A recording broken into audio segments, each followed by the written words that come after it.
Welcome back to another Three Things with TarHeelIllustrated.com. I am THI staff writer Chelsea Sipple. This is THI publisher Andrew Jones. We're here to talk about Carolina's loss, Carolina 76, Clemson 80. And AJ, the first thing is post game. We talked to the players a bit. Fans might not know this, but it seems like this game was lost before it even started. They talked about how, warm ups ran late and practices weren't so great before. Yeah. People need to watch the interviews because you'll hear it right from the players' mouths, and particularly Armando. This was the first time this year, Chelsea, talking to Armando after a game kind of reminded me of last year, and at times the year before, and at times even his freshman year, but certainly last year and the year before during the regular season when they were just kind of wobbling all over the place. And you got to be really disappointed if you're a North Carolina fan at how a veteran team handled coming off such a big win the other night. You would think that even though a couple of the guys haven't been on, none of them really been on highly successful regular season teams before, but they're seasoned, they're smart kids. They'd handled so many different things throughout the course of this year. And for them to have a bad practices leading up to this, practice was stopped Monday at one point. It was so bad. And it didn't change. Whatever buttons that Hubert was trying to push to get the change, it never changed. So today they had a bad shoot around. And then they come out here for warm-ups before the game, and at least 4 of the players were late for that. When I come to the arena, I walk down the steps right there to go to the press room. And media gets in, they open the doors 2 hours ahead of time.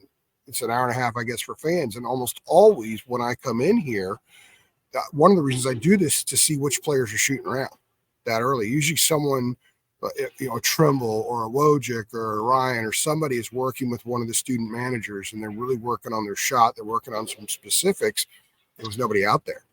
And that, I guess, was a precursor to what we later learned. The bottom line is this team wasn't ready to play. They weren't ready to play in any way, shape, or form. It showed. It was 15-2 right out of the gate. Hubert called a timeout. The guy said he didn't really say a whole lot to him and Hubert said he didn't really say a whole lot. What can you say? It's 15-2. They're playing. You guys aren't. And y'all, if you heard the drop that Jacob and I did that we ran Monday, we talked specifically about that. This team had to be ready to play because Clemson's a desperate club that had been trending in the wrong direction and really needed to come in here and get a win to significantly enhance its NCAA chances and flip its season around. And it did that. And with being so desperate and having some close losses here in the last couple of weeks, so many of them, if the Tar Heels were ready out of the gate and played well and played hard and showed that they had the right frame of mind and disposition, they would have been too good for Clemson to win in this building, but they weren't. And what it did was it infused Clemson. I have not seen a player come in here and show the kind of passion P.J. Hall did tonight in a long time, and Ian Shefflin. And Joe Girard is not an expressive player, but he had his way at times offensively. And Clemson scored, 12 second chance points in the second half after having none in the first half. So even though the Tar Heels picked up the intensity, the Tigers had gotten such a high level of mojo that it was too much for Carolina to overcome. 15-2, they later trailed by 16 in the first half. This was a pitiful performance by a team that has not looked like that much this year. Georgia Tech last week, we called it a one-off. It's hard. You can't call this a one-off because this is the kind of thing that they could have controlled. They should know better. Armando and RJ have beaten Duke before. They beat him in the biggest game ever in the regular season when they won at Duke, and then they turn around and waxed Virginia in the ACC tournament several days later. They beat Duke in the national semifinals 2 years ago, and then turned around and led by 15 at the half against Kansas 2 nights later. Obviously, this was not a national championship game. It wasn't an ACC tournament game, but it's a huge game because we judge where a team is on each increment of the season. And they bookended the Duke game with 2 bad increments.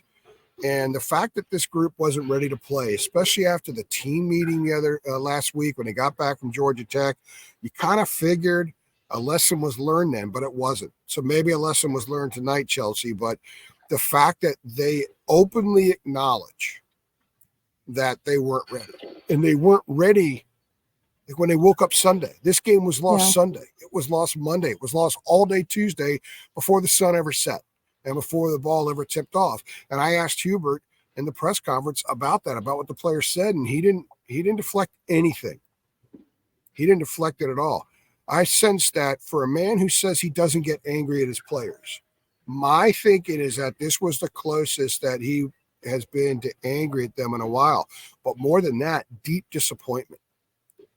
Deep disappointment, because there's no excuse for it. Sometimes you lose. Last Tuesday, I chalked it up like, guys, sometimes that stuff happens. But you know what? Tonight was completely on them. They have, and to the players' credit, Chelsea, you were talking to them. They came out and they owned up to it. I asked Harrison what happened, and he owned up to it right away. Armada owned up to it. Paxson owned up to it. RJ, they're the four that we got to talk to after the game. Man, I'm amazed. I kind of thought that they wouldn't be super sharp, but I thought that they would still find a way to win, and they did tie it at 70-70, and then Clemson went on a 7-0 spurt. It's like whatever Carolina had in its tank tonight, like they used it on that three by Harrison Ingram out of the corner after he had left the game because of cramps. They tied at 70, and they had nothing left after that. So this was on them. Credit Clemson for a great win. It's a huge win for Clemson. They got 4 quad 1 wins now. It's a good team. They were net 37. I think a lot of people were overlooking them. The crowd was late showing up here tonight. Crowd didn't have great energy. They didn't respect Clemson. Nobody in the program respected Clemson. Maybe Hubert did. I can't say he didn't, but it kind of reminded me a little bit of the Virginia football game where Carolina was 6-0, riding high, top 10, and it was just a bad week leading up to Virginia, and they lost. And guess what they had to do after that? They had to go on the road, and then they lost to Georgia Tech. This team now has to go to Miami and Syracuse, 2 more desperate teams. Miami is extremely desperate right now, and that's what Carolina's going to face on Saturday in Coral Gables. So they put themselves in a position now to have to really battle to keep in contention with that 1 seed. And I think the 1 seed's important, very, very important, especially a 1 seed or a 2 seed in Charlotte. Those things are extremely important. And that's the conversation around this club moving forward as far as their NCAA scenarios. And they screwed a lot of that up tonight. Absolutely. Clemson was hungrier. They played harder. And I think we also really saw that in the defense where they threw out that zone and Carolina looked lost, Yeah. They were thrown off. Yeah, they were. They looked like they hadn't played against the zone all year, and this has actually been a pretty good zone team. Now, you got to make shots against the zone, but making shots isn't the only way to beat a zone. You have to first beat it with ball movement and body movement, and there was a lot of standing around. It looked like they had no zone sets to run. They made it very easy. Now, Clemson, we were trying to decide what kind of zone. I think it was a 3-2. They had a big up top. It kind of reminded me a little bit of some of those Syracuse zones with the big guy up top, and it kind of disrupted some of the ball movement. But then you move the body to get to a place where there's fluid ball movement, and it wasn't there. They took some bad shots. They missed some open shots. Cormac Ryan has got to get going for this team at some point and consistently get going. He missed some open shots tonight. They missed some stuff in the lane.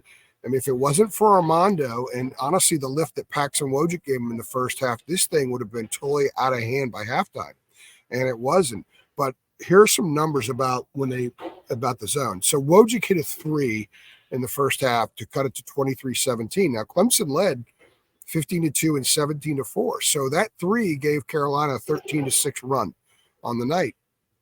Clemson immediately went to a zone on the next possession. So Carolina over the next series, I guess it was maybe 7 minutes of basketball, whatever it was, Carolina ended up going 2 for its next 13 from the floor, while Clemson built a 41-25 lead, a 16-point lead. And that was the zone. The zone not only threw Carolina off offensively, they had started picking it up defensively, and they were bad defensively during that stretch too. For a team that didn't bring much of an engine with them, the zone really stalled them, and I think it affected them on both ends of the court. So great coaching move by Brad Brownell, although I wonder why he went away from his zone at the start of the second half for a long time. I would have stayed in it the rest of the night. Like, hey, prove you can hit shots and prove you can get shots against this zone. And if you don't, then we're going to run away and beat you and laugh doing so. But he went to a man in the second half. Carolina had some success with it, and then he went zone again, and they had a little bit more success in the second half. But I think that period, that 14 possession stretch in the first half when they first went into the zone, I think that ultimately was the second difference in the game. The first difference was Carolina wasn't ready to play. Mm-hmm. They were you're showing up late, you're not ready to play, you don't deserve to win. The second thing was that period when Brad Brownell went to the zone, that did in the heels. So those are two major things that did in the Tar Heels tonight. And to be perfectly honest with you, the correct result happened. Just like in Atlanta, that was the proper result. Tonight was the proper result. Clemson deserved this win to win this game. North Carolina did not deserve to win this game, and that's what happened. Well, we talked to the players and even Hubert, and they said this is a lesson. The Georgia Tech game was a lesson, but this is another one. It seems like a very similar one too. What does this mean for the Tar Heels? Now they're going on the road for 2 more games. We've got a not a good loss, Duke rivalry win, and then now this loss again. What does this mean going forward? Yeah, I've often said that the Carolina Duke games are something like sidebars of the season because they're almost separate events. However, you can glean a lot from the performances. The Tar Heels showed us the other night they've got everything in the shed to win a national title, but you got to follow it up, and you got to show that fiber, and it wasn't there today. So last Tuesday and then this Tuesday, they lost to 2 teams that are below 500 in the ACC. Can't happen again. I mean, they're now in a situation where maybe we thought we put too much stock in the Duke game, or this is the real one-off. Last week was one of those games where it happens. Kansas lost last night. It happens, okay? Tonight was one of those things where it was clearly on the Tar Heels. The Tar Heels didn't play terribly at Georgia Tech. I thought that they had some pretty decent energy. It wasn't great energy, but it wasn't terrible like tonight. But it was nothing like not showing up. It's wild to me that in a 72-hour period, this team could go from popping the way it was and playing with the energy and the passion that they did and giving their body up for everything to turning around.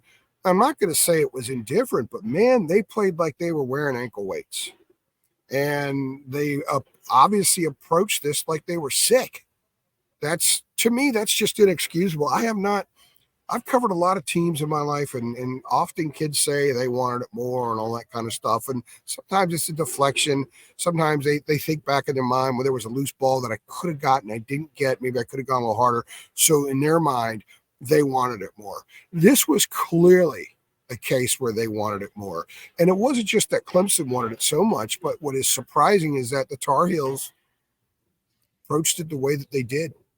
This is something that has to be addressed. I think it's a far more serious thing than last week. The talk about Georgia Tech was, we can't let this happen again. We can't let this feeling happen again.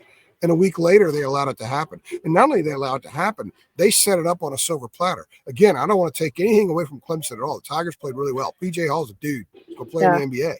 Ian Shefflin is a beast on the glass. I love Gerard. I love the way Chase Hunter plays under control. And they're a fairly well-coached team. They should have beaten Duke a couple weeks ago. They're very close to having wins at Duke and Carolina in about a 2.5-week period, 2-week period. So that's a quality team. But North Carolina, we saw what the Tar Heels did to Clemson and Little John. Should have done it here. Much worse defensively. They haven't been as good defensively the last few games. Hubert needs to shake the tree pretty hard on this one. The players did it themselves last week, and that's a great sign. But a week later, the coach needs to come in here and it's interesting. They didn't have Seth Trimble. They could have used Seth because Seth's an energy juice guy.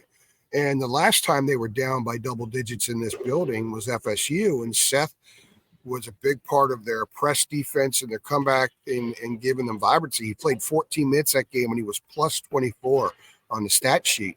They could have used him tonight. But I asked Hubert about Seth, and he said, look, Seth wouldn't have made the difference. I think Hubert